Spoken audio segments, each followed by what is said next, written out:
closing in on getting one dose to half the world's population. COVID vaccine boosters are the next step, and perhaps with mix and match. If you boost people who have originally received J&J with either Moderna or Pfizer, the level of antibodies that you induce in them is much higher than if you boost them with the original J&J. A new pill holds promise for infected patients, and COVID concern at the zoo, especially for the endangered species. All on today's The Inside Story, fighting the pandemic.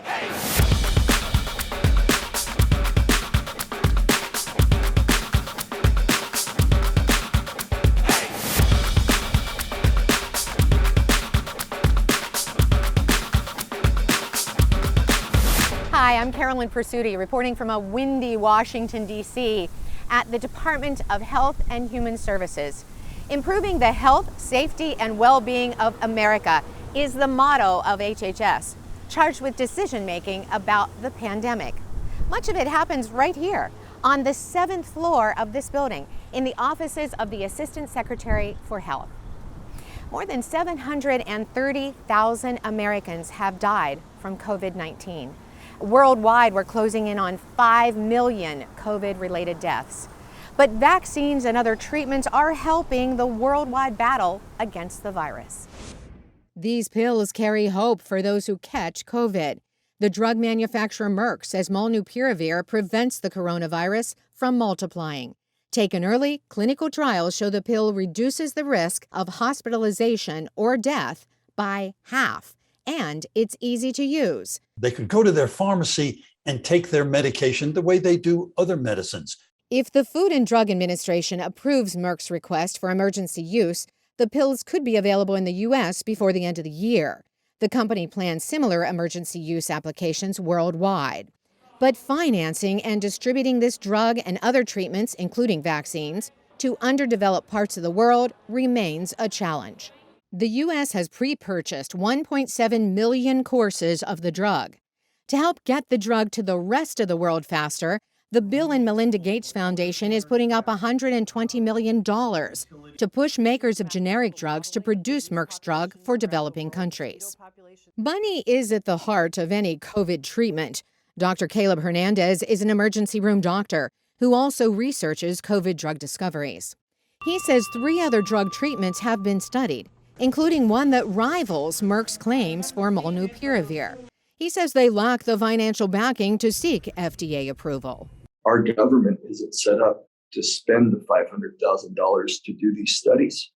We rely on private companies to bring things to the FDA. And that's why you're not going to see as much innovation as you could see. And there is concern about relying on the Merck pill instead of getting a vaccine, which experts prefer since it teaches the body to make its own antibodies. It can prevent you from getting COVID in the first place. And we want to prevent infections, not just wait to treat them once they happen. Dr. Hernandez sings a tribute to a colleague who quit the profession, burned out from COVID. We've been going for almost 2 years now, fighting every day, watching people die. And I think it's difficult when people in the community don't believe you. They think that you're part of some conspiracy or you're exaggerating or making things up. And then you go to work and you have to pronounce multiple people dead.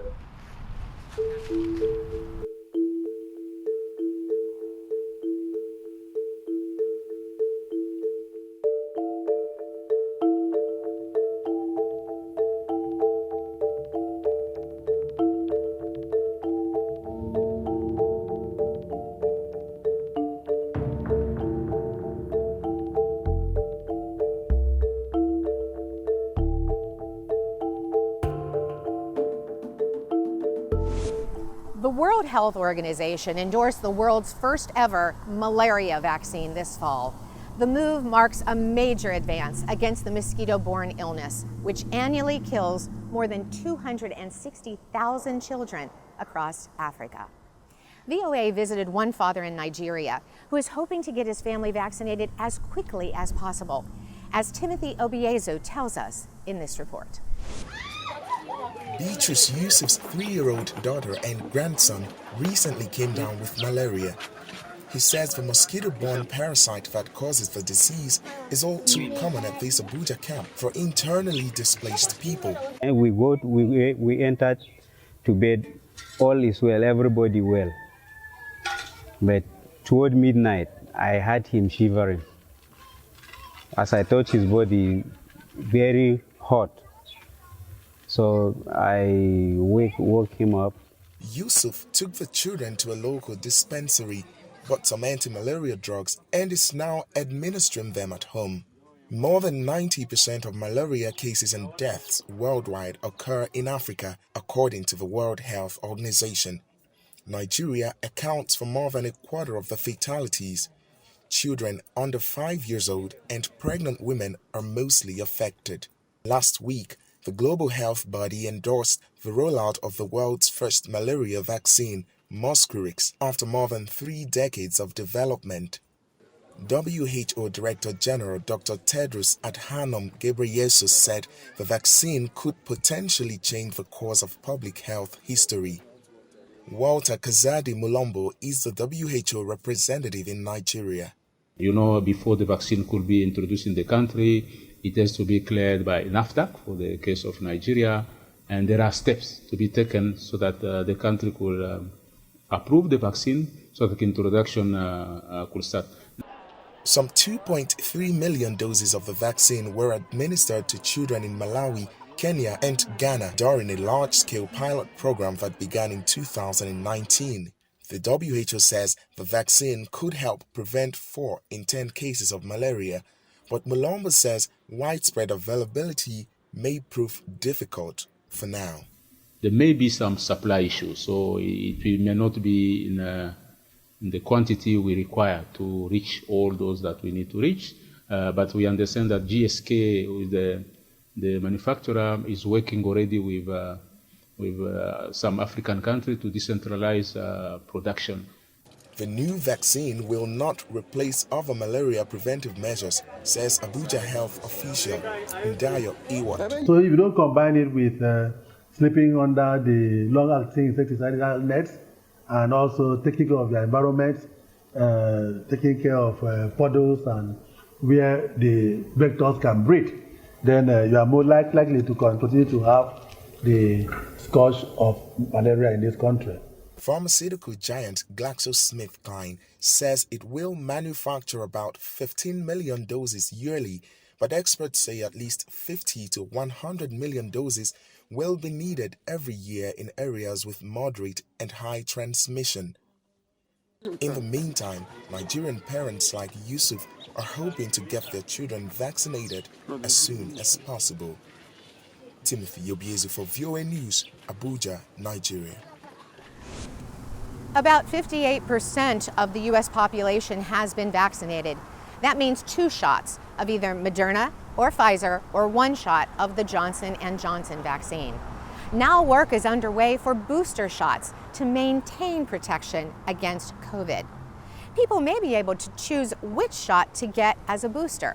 President Biden's top COVID advisor, Dr. Anthony Fauci, explains the science between mixing and matching the vaccines.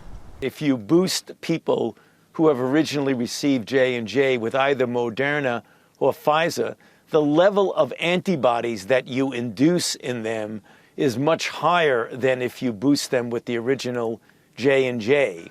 But the data of boosting the J&J first dose with the J&J second dose is based on clinical data. So what's going to happen is that the FDA is going to look at all those data, look at the comparison, and make a determination of what they will authorize. Once an authorization is made, then the ACIP, or the Advisory Committee on Immunization Practices, that advises the CDC, will then make a recommendation of what people who have been receiving and had received the J&J should do. What we're dealing with data rolling in real time, not only from the cohorts that the CDC is following, but also in real time, we're getting very important data from Israel, because as I've said so often, Israel is about a month or a month and a half ahead of us temporally with their vaccination and with the data that they're seeing about the waning of immunity, as well as the advantage of boosting people at different age groups. So the data we're starting to see from Israel indicates that even in a somewhat younger group, for example, from 40 to 60, there's a real benefit in getting the booster shot. So what we'll be doing here in the United States, both through the FDA and the CDC, will be to following these data as they accumulate in real time, and any modification of the recommendations will be based on that data as they come in. While some Americans are lining up for their booster shot, a spike in COVID infections among zoo animals is causing concern. VOA's Veronica Balderas Iglesias reports on the vaccine rollout and which species will get the first shot. 9 big cats at the Smithsonian's National Zoo tested presumptive positive for the virus that causes COVID-19 in September. Fortunately, they are now eating and behaving normally after receiving treatment for secondary bacterial infections. There's not a treatment for COVID itself. So our veterinarians started treating with antibiotics. There were pain meds given and anti-nausea and appetite stimulant. How the felines got infected is still unknown. The most likely scenario is that an asymptomatic staff member would have passed this along. It's an airborne virus, and so things do get out around your masks. Other species, such as primates, are testing positive for COVID-19 in zoos across the U.S. The Washington, D.C. and Baltimore zoos are among those gearing up to use an available experimental COVID vaccine to boost the immunity of their at-risk animals. Cheetah are one of the endangered species that will get vaccinated against COVID-19 before the end of the year at the Maryland Zoo. It should be a smooth process, since many of the animals at this facility are already trained by technicians to receive injections on a routine basis. Something like a stick at first to just push a little bit on the animal for some pressure, and then they move to something like a needle with a cap on it, and then they'll move up to an actual injection. So there are multiple steps to get them to the point that they're voluntarily training for that procedure. The pharmaceutical company Zoetis is donating over 11,000 doses of its COVID-19 vaccine to zoos nationwide. The company says the vaccine has proven to be safe in dogs, cats, and minks. But since it hasn't been tested in zoo animals, it's hard to say yet if they'll be protected, particularly against the Delta variant, and for how long. Giving them 2 doses, you at least reduce the risk of exposure. The groups that receive the experimental vaccine have an obligation to report back to us and the USDA the disposition of those vaccines and what happened to those animals. On October 7th, a snow leopard that had shown COVID-19 symptoms died at the Great Plains Zoo in South Dakota. A necropsy will determine the cause of death. Given the large number of visitors at zoos nationwide, questions have been raised over whether COVID-19 infections among the animals could pose a public health risk. Probably not, because the population is small, so the infection will self-extinguish, meaning the animals will recover or they will die. At the end of the clinical trial, if there are infections in unvaccinated zoos and not in vaccinated zoos, we will have some evidence of the potency of the vaccine. Staffers at the Maryland Zoo are hopeful the vaccine will indeed provide an extra layer of protection against COVID-19, especially for several species which are already listed as endangered.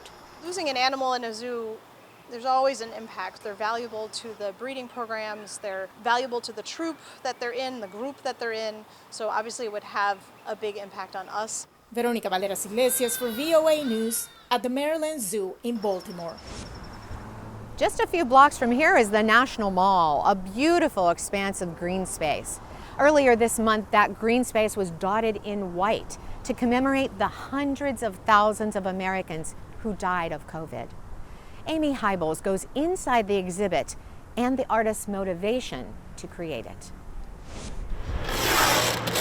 This is the hardest part of the day, is having to change these numbers. The Johns Hopkins Coronavirus Resource Center tracks COVID-19 deaths worldwide. The U.S. toll continues to rise. Maryland artist Suzanne Brennan Furstenberg does more than change numbers. She hopes to change minds with a 20-acre public art installation on the National Mall. By creating this physical manifestation of this art, maybe I will break through the consciousness of some who are choosing not yet to get a vaccination or who are upset about having to wear a mask.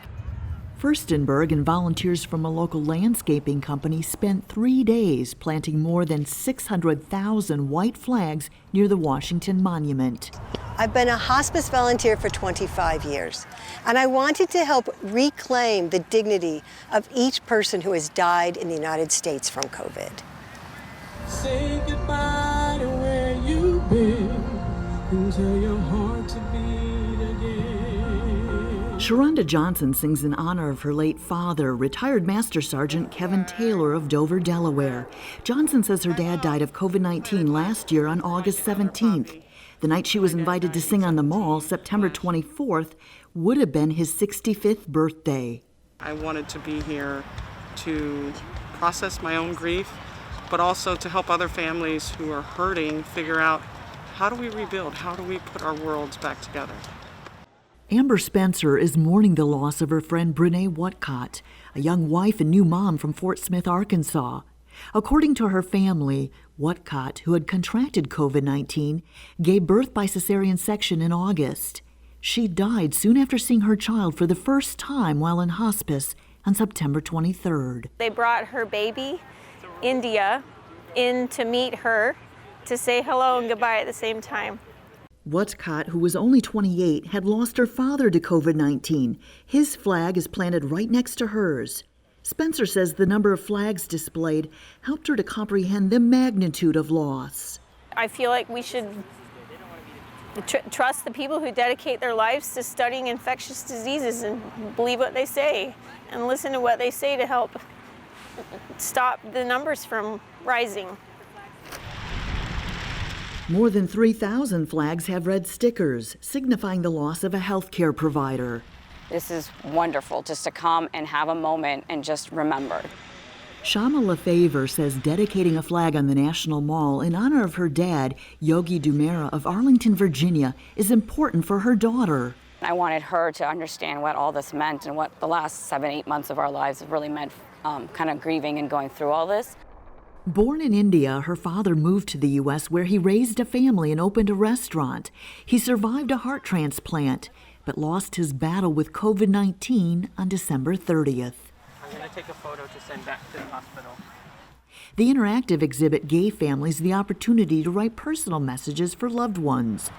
I do hope that when we conceive of a permanent memorial, that part of it will be looking inwards and figuring out how to never let this happen again. After 17 days, the installation closed after taps at sunset on Sunday. Furstenberg says any flag with writing on it will be cleaned, documented, and archived. She says she learned that the experience has allowed visitors to understand they're not alone in their grief. Amy Hybels for VOA News, Washington. We have all had moments of frustration during this pandemic, but it's been especially hard for healthcare providers.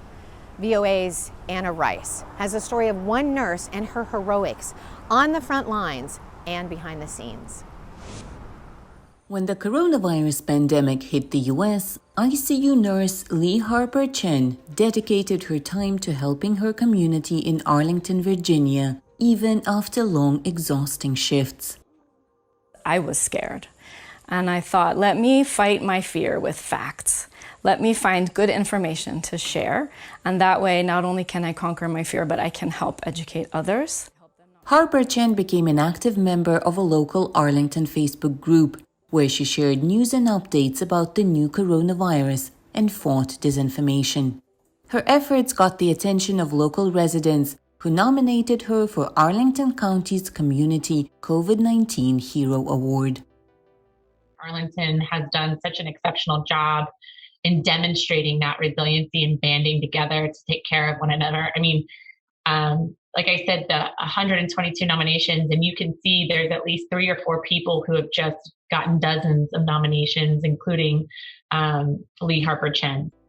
Harper Chen, who spent so many months taking care of patients at work and her family at home, says she contracted the virus at work. I got COVID at my hospital.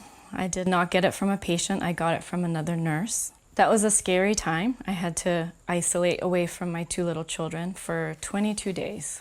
After I felt well enough, I would come outside and sit in the driveway and watch my children play. I would watch them out the window at first, but then when I was well enough to sit up, I would come sit outside. I remember when she was really sick and she just stayed in her room the entire time, and I never really got to see her. Her family worried about her continuing to work. Almost a year after I recovered, they would get nervous if I would leave. Like many other heroes during the COVID pandemic, Harper Chen has a stethoscope for a wand and scrubs for a cape. Residents say her main weapon is love and dedication to her family, to her community, and to her every patient. For Lilia Anisimova in Arlington, Virginia, Anna Rice, VOA News. Before we go, a few moments to recognize the passing of Colin Powell. The retired 4-star general was battling cancer and died October 18th due to complications caused by COVID-19. He was 84. VOA Pentagon correspondent Carla Babb looks at Powell's life and legacy. Colin Powell was a respected military general, statesman, and one of America's foremost black figures. He served as National Security Advisor under President Ronald Reagan, Chairman of the Joint Chiefs of Staff under President George H.W. Bush, and finally Secretary of State under President George W. Bush, the first African American to ever serve in the latter 2 leadership posts. I was sitting in my office and one of the senior members of the staff came in and closed the door and said, "Sir, I have to ask you something." And a lot of confusion in the building. So what's wrong? He said, "Well, what do we call you? Do we call you General or Mr. Secretary?" And I said, "By all means, it's Mr. Secretary. Now drop and give me 10. The passing of Colin Powell is the end of an era. He personified the great excellence and achievement of African Americans in our nation's armed forces, in some ways perhaps even paving the way for the Obama presidency. In 1996, Powell considered a bid to become the first black president, but his wife discouraged him out of fear of potential assassination attempts from extremists. When Democrat Barack Obama made the bid years later, the moderate Republican broke with his party to endorse Obama. Secretary of Defense Lloyd Austin, the first black U.S. Defense Secretary, called Powell a tremendous mentor and friend. He always made time for me, and I could always go to him with tough issues. He always had great counsel. We will certainly miss him. I feel as if I have a hole in my heart. Wounded twice as a young soldier in Vietnam, the war shaped his views of when and how presidents should and should not use armed forces. And I believe Secretary Powell's years as a soldier are what made him such an exceptional diplomat. He knew that war and military action should always be a last resort. Powell received high praise for his overwhelming use of force in the Gulf War, which quickly pushed Iraqi forces out of Kuwait in 1991. But critics have denounced his controversial presentation to the UN Security Council in February 2003.